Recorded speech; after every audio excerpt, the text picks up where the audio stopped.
नमस्कार दर्शक बंधु मु भागीरथ बिंधाणी एवं मोर वास्तु संदेश चैनल को आपको स्वागत करुच्ची। जो दर्शक बंधु मैंने मोर वास्तु संदेश चैनल देखुं लाइक शेयर और सब्सक्राइब करूँ। आज आप देखिपुं कौन लिखाई गुरु राशि परिवर्तन क्यों राशि कौन फल दब तापर आपको आलोकपात करी कि ये कही रखे गत 10-12 दिन हम कौन मु वीडियो अपलोड कर पार नी कहीं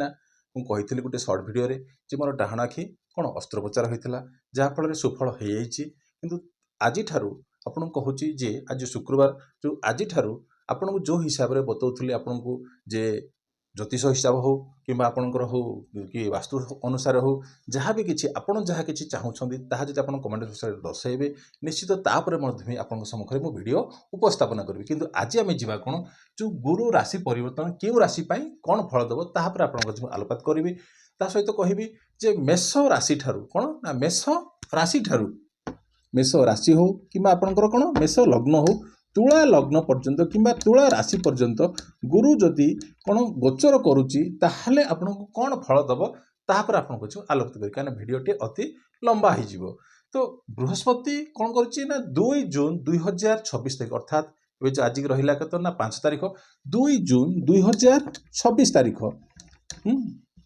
रात्र 1:49 अर्थात रात्र 1:49 बृहस्पति कोठी गोचर कला ना कर्कट राशि को गोचर कला अर्थात जो राशि तार कौन होची ना बृहस्पति कौन ना मुझे सदा कही कौन गुरु कौ राशि उच्च ना कर्कट राशि रे उच्च आ कौ राशि रे नीच ना मकर राशि रे गुरु नीच अवस्था थाए आउटा केते दिन पर्यंत रहिबो ना 31 अक्टोबर 2026 अर्थात केते दिन ना 31 अक्टोबर 2026 तारीख पर्यंत अर्थात समय केतलको ना 12:02 अर्थात कौन होची ना मान आप जो सकाल 12:02 सिंह राशि को गोचर करते मिनिट 12:02 रे से कौन कर ना सिंह राशि को गोचर करुच्ची कर्कट राशि सिंह राशि को गोचर कर अर्थात ये जो पीरियड रहा आपातत कौन हो ना जून रु जुलाई जुलाई रु अगस्त अगस्त रु सेप्टेम्बर सेप्टेम्बर अक्टोबर अक्टोबर 31 तारीख तो ऑटोमेटिकली केते मास ना 5 मास यही 5 मास कौन कर आपन को जो रोटी ना कर्कट राशि रे आपन कौन बहुत भल फल दब क्यों राशि भल फल दब आउ क्यों राशि कौन फल दब तापर आपको मुझे आलोकपात करी। किंतु ये जो रहा तापर जो सिंह राशि ठारू सिंह राशि से कौन माने कौन बृहस्पति कौन हम ना बक्री हम अर्थात केतलको ना अक्टोबर रु 13 डिसेम्बर 2026 केते 13 डिसेम्बर 2026 रे कौन होची ना ये हम कौन सिंह राशि रे कौन ना बक्री अवस्था रहिबो सिंह राशि रे कौन ना बक्री बक्री अर्थात कौन ना आहुरी बलवान हम कौटी ना सिंह राशि केतरा समय सकाळ 6:17 पर्यंत केतरे सकाळ 6:17 अर्थात ये आप जानले। तो किंतु आज जो जीवा आपंकर जन्मकुंडली आपण पाखे निश्चित समस्त जन्मकुंडली थी जहाँ भी किसी लिखाई थी सी हूँ आपंकर कौन जन्म समय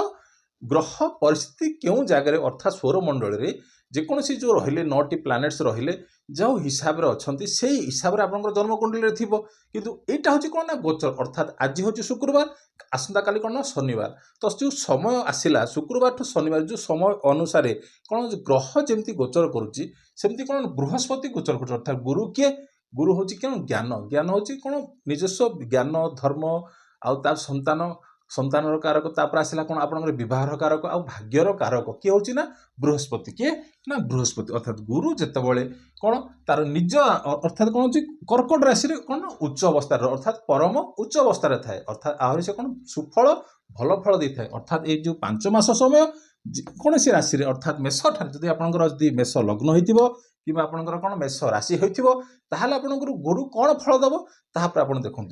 देखो जी आप मेष लग्न होगा कि मेष राशि आसला 1 2 3 4 अर्थात ये आप आसो ये आसो अर्थात ये कौन ना गुरु बसला मेष लग्न हो कि मेष राशि हो अर्थात आप चतुर्थ भाव में बसला अर्थात चतुर्थ भाव कौन ना घर गाड़ी माता सुख एसबू जिन कौन निश्चित रूपे प्राप्ति हम किंतु जो गुरुंर रहा केतोटी दृष्टि रहा ना 3टी दृष्टि कौन कौन दृष्टि ना पंचम दृष्टि आ गोटे सप्तम दृष्टि आ गोटे आसला कौन ना नवम दृष्टि अर्थात कौन हो गुरुंर कौन अमृतमय 3टी दृष्टि रोचे पंचम सप्तम अष्टम मैं कौन नवम दृष्टि अर्थात गुरु जेकोसी भाव में आप जन्मकुंडी में बसी था ना कहीं किंतु जब आप मेष लग्न हो कि आप मेष राशि होता कौन गुरु आपंकर कौन चतुर्थ भावर फल प्रदान करिवो अर्थात घर गाड़ी सुख एसबू जिनस आप कौन कौन निश्चित रूपे आपको प्राप्त हम जो गुरुंकर जो रहा जो तीनोटी दृष्टि पंचम दृष्टि 1 2 3 4 5 अर्थात ये कौन रहा जो अमृतमय दृष्टि पड़ला अर्थात आपन को कौन हम ना जार मेष राशि हो से कौन गुड़ रहस्य अर्थात कौन किसी गुड़ ज्ञान से कौन कौन मुंड को जुटी थाए आसी थाए भी रिसर्च सेक्टर भी किसी जिन कौन माने कौन ये करती এটা কହୁছে না পঞ্চম দৃষ্টি সপ্তম দৃষ্টি কোড পড়লা না এমানে যদি কিছু জব পরিবর্তন করিবা চাহুଛନ୍ତି কোমানে যদি মেষ রাশি হো কিংবা মেষ লগ্ন হো যে কিছু জব পরিবর্তন করছে এইটা হচ্ছে তাঙ্কর ପାଇଁ উপযুক্ত সময় এই সময়রে সেমানে কোন করি পারিবে এই যে 5 মাস এই সময়রে সেমানে কোন জব পরিবর্তন করি পারিবে আর ভালো পোস্ট মধ্যে সেমানে কোন যাই পারিবে আর নবম দৃষ্টি কোঠি আসিলা না এইটি अर्थात व्यक्ति को कौन कर आध्यात्मिक क्षेत्र आ दरकार पड़े कौन विदेश यात्रा को भी कौन प्रदर्शित करुच्ची कहीं नवम दृष्टि कौटी पड़ुची ना ये यही समय कौन हो ना शनि कौटी बस ना ये बस मीन राशि आसो तो शनिकर दृष्टि भी हाँ शनिकर दृष्टि भी कौटी ना 1 2 3 पड़ूना गुरु पर शनिकर कौन दृष्टि पड़ूना अर्थात जहाँफल कौन मेष लग्न हो कि मेष राशि हो आपण कौन बहुत भल फल प्राप्त हम किए दब ना बृहस्पति आदि आपंकर वृष लग्न हो कि आपंकर कौन वृष राशि भी हो जदि आप 2 रेखाई थी कि आपंकर वृष लग्न हो कि वृष राशि होता कौन 2 3 4 यही जगह आपंकर कौन बृहस्पति आसो अर्थात गोचर आसो अर्थात यही जगह जब आप तृतीय भाव को आसूँ तृतीय भाव में कौन दर्शाई थाए ना व्यक्ति पराक्रम आउ कौन होता है ना से कौन भाई भौणी को रिलेशन संपर्क अर्थात भाई भौणी को सहित संपर्क आपंकर मजबूत रहिबो आ भाई भौणी को द्वारा मध्य आपण किछि कौन लाभवान उठे पारे आ कौन ये बिना परिश्रम किसी आपन को पाइबे ना किंतु वृष लग्न वृष राशि एमाने तो बहुत परिश्रमी एमाने कौन बहुत मेहनत अटंती परिश्रम बल से कौन आग को बढ़ी था तो जदि आपंकर वृष लग्न है कि वृष राशि है तो कर्कट राशि यहाँ आपंकर पड़ला ये तार जो 3टी दृष्टि रहा 1 2 3 4 5 अर्थात आपण जदि पार्टनरशिप बिजनेस करुँच मुझे कहबी भल रहिबो कि आपंकर बह क्षेत्र जदि हैनी तो आप बह चाहूँगी तो बह आपंकर भी कौन यही समय आपण कौन उपयुक्त कौन बह प्रस्ताव आसिक पहुँच पंचम तापर आसिक आसो कौन षष्ठ सप्तम अर्थात आपंकर धर्म कार्य लिप्त रे धर्म कार्य आप कौन लिप्त रही पारे पिता द्वारा किसी लाभवान कही पारे हाँ तर नवम दृष्टि पड़ला ये आपंकर जेण तेण प्रकार आपण लाभ कमेबे किंतु बिना परिश्रम ना कि आप तो मुझे कौन वृष राशि वृष लग्न माने कौन परिश्रमी अटंती आ परिश्रम बल से कौन पैसा इनकम कि लाभ कमाती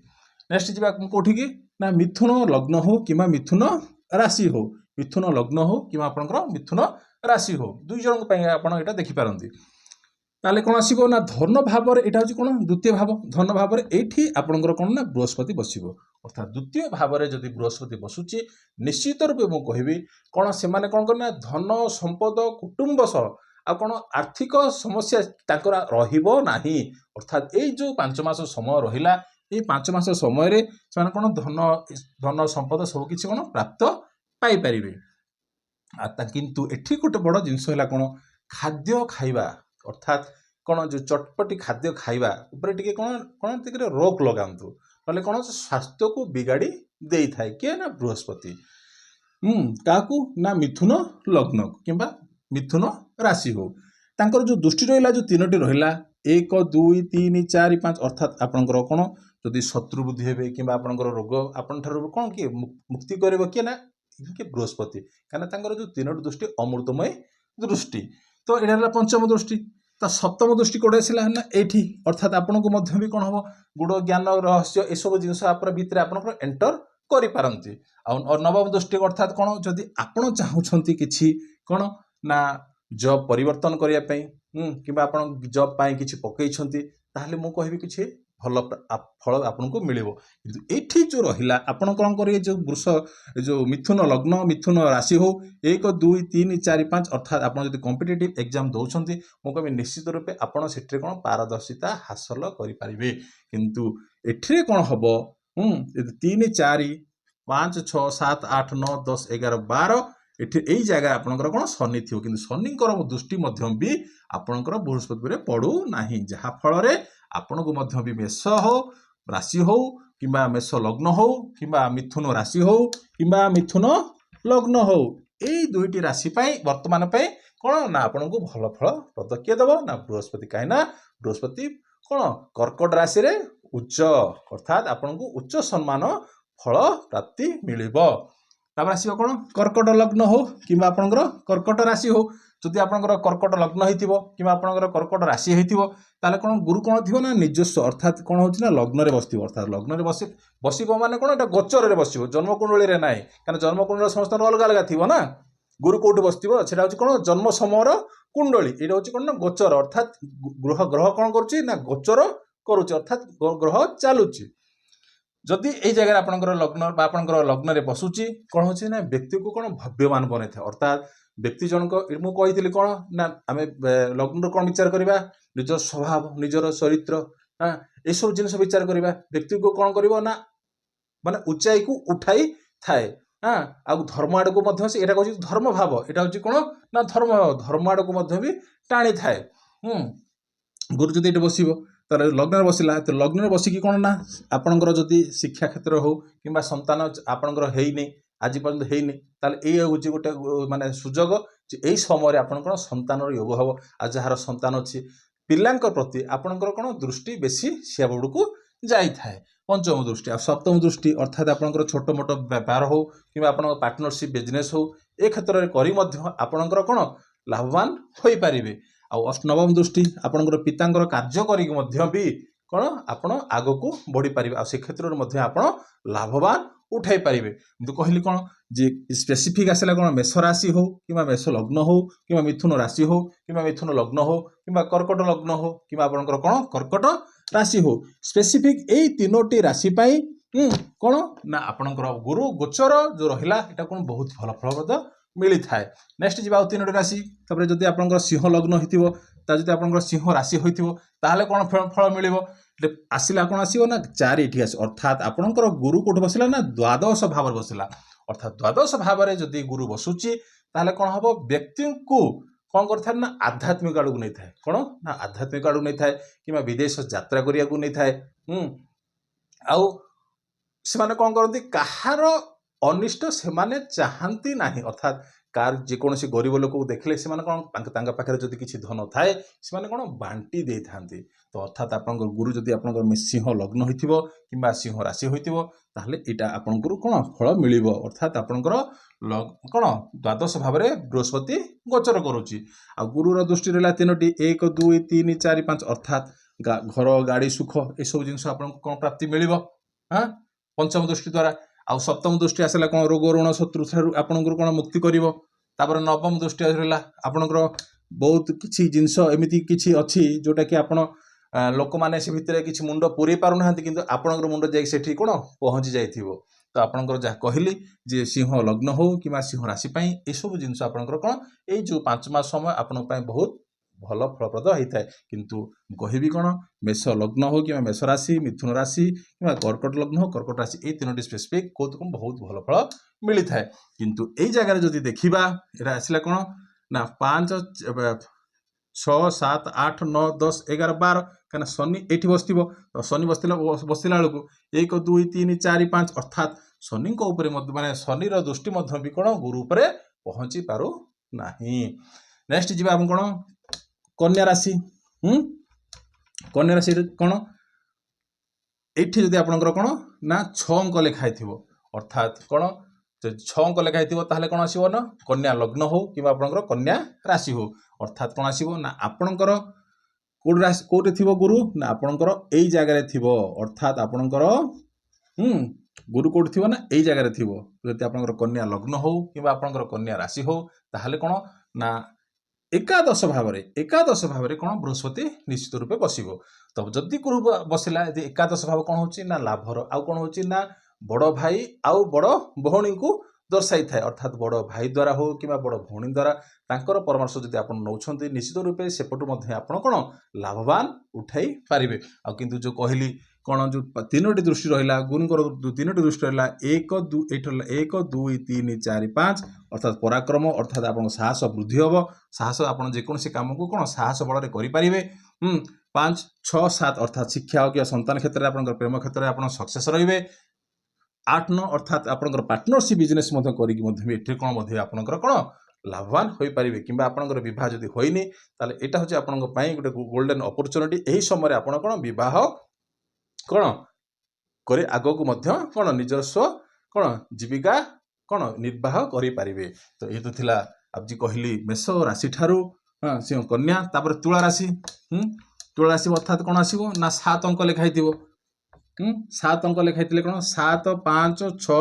7 7 6 5 4 अर्थात आपनकर गुरु बस्तिबो कोठी ना एई जगह रे बस्तिबो अर्थात कोन ना आपनकर जन्म कुंडली रो दशम भाव रे जदि आपनकर जदि जन्म कुंडली रे बसुची हां गोचर करूची ताले कोन हबो आपनकर कोन हबो जॉब परिवर्तन करिवे आपण जे कोनसी काम करूछंती जदि आपण चाहूछंती कि प्रमोशन पाइबा पई सेट्री मध्ये आपनको प्रमोशन मिलिबो किछि बाधा विघ्न आसीबोनी बिना बाधारे आपण जॉब परिवर्तन करि परिबे किबा प्रमोशन मध्ये भी एठी कोन पाई परिबे आउ जाबरे जो रहिला आपनकर जो पंचम दृष्टि आपण धन कमेई परिबे काना 1 2 3 4 5 अर्थात आपनकर धन भाव को दृष्टि पकेला तापर आसिला कोन आपनकर माने चतुर्थ भाव को दृष्टि पकेला तापर आपनकर कोन आसिला ना ए भाव को दृष्टि पकेला अर्थात पंचम सप्तम नवम दृष्टि कोन दशम भाव रे रही बृहस्पति तार उच्च दृष्टि कोन पकेला ना ए भाव को से पकेला अर्थात एटा आपन धन पाइले भाई बंधु कुटुंब सुख मिलला घर गाड़ी मातांकर सुख मध्य रहिला आ ता सहित आपनकर एठी कोन रहिला ना आपनकर कोन शत्रु कबलरू आपनकर मुक्ति पाई परिबे किबा आपनकर रोग